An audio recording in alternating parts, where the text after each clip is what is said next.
এই সমাজে একজন ছেলের মা এবং একজন মেয়ের মার মধ্যে একটা পার্থক্য কি জানেন?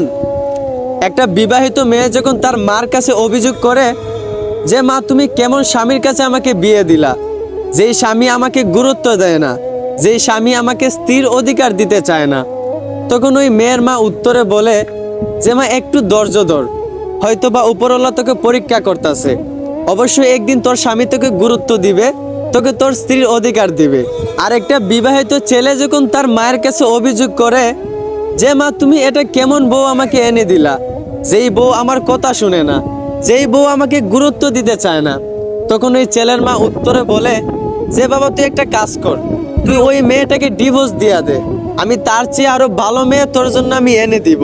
তুই ওই মেয়েটাকে তালাক দিয়ে দে, আমি তার চেয়ে আরো ভালো মেয়ে তোর জন্য বউ করে এনে দিব।